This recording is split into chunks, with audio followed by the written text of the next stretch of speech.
dami karon sa buwakan ni Alejandra. So mo ni siya entrance diri sa Alejandra. So makita ninyo kasagaran is buwak jud kay syempre pagangalan laman is buwakan ni Alejandra. So padulong nami diri sa sulod kay mag picture. So manay lahang kanindot nga view, di ba? Makita ninyo pangalan pa laman is wow.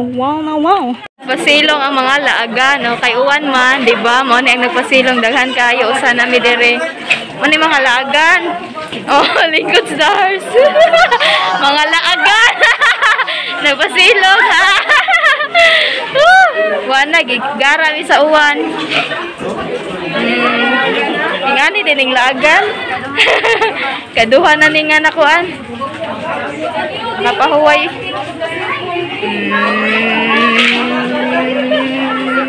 This is Wow Alejandra. So nakita niyo ang kanindot nga view sa Alejandra. So sa kadaghansag sa mga turista nga ni soroy diri sa buwakan ni Alejandra. So mani ang mga amiga sa Beshi ni sa Lady Marlet Vlogs.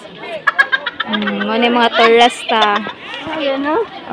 Kamot naman sila gasa sila mag-posing dapit sa kadaghan-daghan bisan rain or shine tuloy para rin ang laag.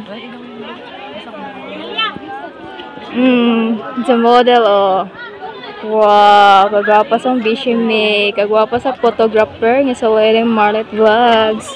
Buwa ka ma'am. Wow, singana niya ilaylaw sa lahat flowers ano na? Ang singana mo, oy, di ba siya masasabi So, syempre, kinag-ignorant yung mga buwak sa bisulit ka na mag-picture hag-hag. So, bawa lopuan, picture din sa buwak kay mga kuan ko na dili naman naburot ako. Topo, sumone. Uwan, bisan uwan, sige gihapon. 55 pesos only entrance. Sobrato ra kayo no. Entrance nila. Bye-bye. Please like and subscribe.